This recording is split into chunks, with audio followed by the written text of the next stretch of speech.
श्री कृष्ण बोले, महाभारत के विनाश के असली गुनहगार ये 5 लोग थे, जिनके बारे में आइए हम जानते हैं। भगवान श्री कृष्ण कहते हैं, हे पार्थ, तू जिस युद्ध को महाभारत कहता है वह केवल अस्त्रों की टकराहट नहीं थी, बल्कि वह मानव स्वभाव की सीमाओं की परीक्षा थी। लोग कहते हैं महाभारत के कारण शकुनी था, कुछ दुर्योधन को दोषी ठहराते हैं, पर हे अर्जुन, ये दोनों तो मात्र मोहरे थे, असली दोषियों के नाम इतिहास ने छिपा दिए।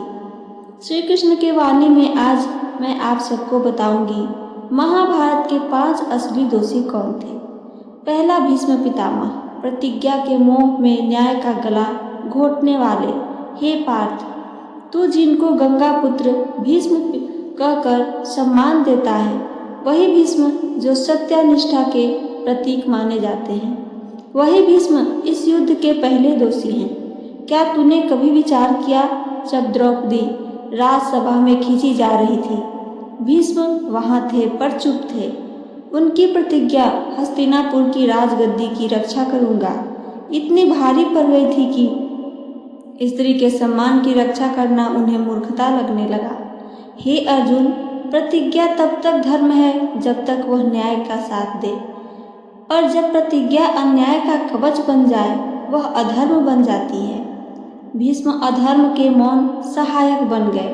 और याद रख पार्थ, जो अधर्म के खिलाफ नहीं बोलता वह भी अधर्मी ही कहलाता है। दूसरा, गुरु द्रोणाचार्य, पुत्र मोह में सत्य से भटके आचार्य। हे पार्थ, द्रोणाचार्य तेरे गुरु, जिन्होंने तुझे धनुर्विद्या सिखाई, जिन्हें तू आचार्य कहकर वंदना करता है, वह भी इस महायुद्ध के दूसरे दोषी हैं। क्या उन्होंने अर्जुन और दुर्योधन को समान दृष्टि से देखा?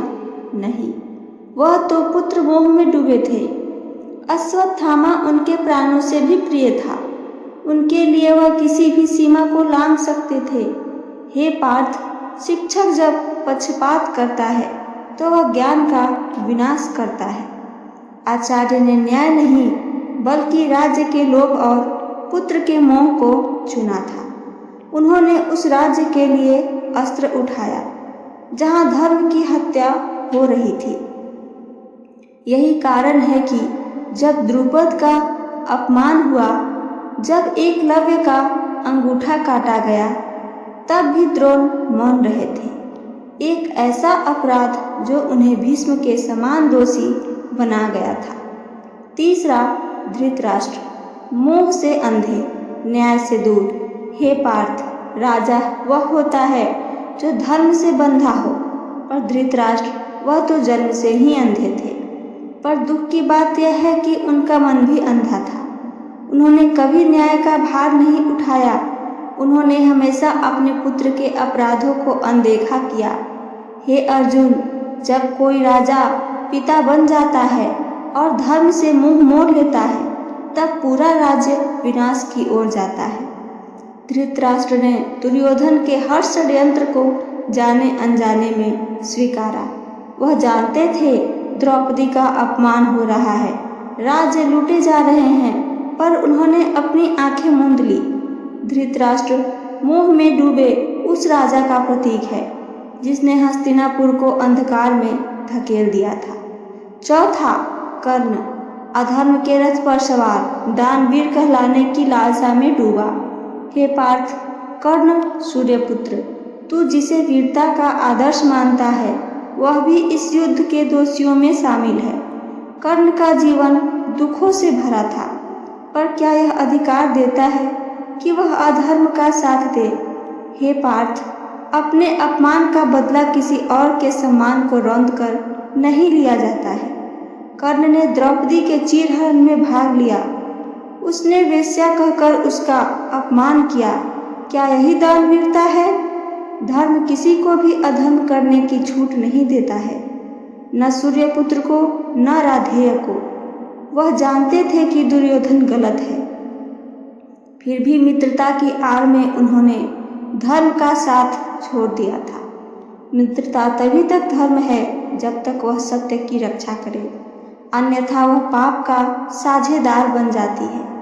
पांचवा युधिष्ठिर, धर्मराज कहलाने की लालसा में अंधा हुआ राजा।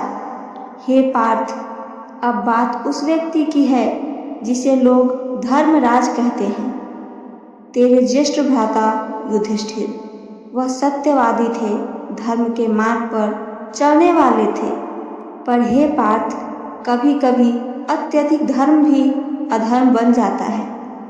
युधिष्ठिर ने जुए में अपनी पत्नी को दांव पर लगा दिया। सोच, एक नारी जो पांचाली थी, जिसने तुम्हारे हर युद्ध में साथ दिया, उसे वस्तु बना दिया गया। और किसने? तेरे ही भ्राता ने। हे अर्जुन, जब धर्म केवल बाहरी दिखावा बन जाए और भीतरी से हृदय भ्रष्ट हो जाए तो वह सबसे बड़ा पाखंड बनता है। युधिष्ठिर का मोह, मैं धर्मराज हूँ, मैं हमेशा सही हूँ, उन्हें भीतर से अंधा कर दिया था। उन्होंने धर्म को समझा नहीं, बस उन्हें ओढ़ लिया था। श्री कृष्ण की वाणी में समापन सुनिए। हे पार्थ, शकुनी, दुर्योधन ये तो परिणाम थे, वास्तविक कारण तो ये था कि भीष्म, द्रोण, धृतराष्ट्र, कर्ण और युधिष्ठिर जब महान लोग मौन हो जाएं, जब गुरु पक्षपाती हो जाएं, जब पिता ही अंधा हो जाए, जब वीर अपने अपमान का बदला अधर्म से ले और जब धर्मराज अपने ही कर्मों को न समझ सके, तब युद्ध होता है। यही महाभारत है, यही जीवन का सत्य है। अब तू जान गया कि युद्ध केवल शस्त्रों से नहीं, चरित्रों से भी लड़ा जाता है। तो देखा आपने, हे पार्थ, अधर्म तब नहीं बढ़ता जब पापी बढ़ते हैं, अधर्म तब बढ़ता है जब धर्म के रक्षक ही मौन हो जाते हैं। अगर आपको यह सत्य पसंद आया हो तो इस वीडियो को लाइक करें, चैनल को सब्सक्राइब करें, कमेंट करें और शेयर करें। ऐसे ही अनकहे सत्यों को जानने के लिए मेरे चैनल डिवोशनल नॉलेज को अभी सब्सक्राइब करें। सुनने के लिए धन्यवाद दोस्तों। जय श्री कृष्ण। राधे राधे।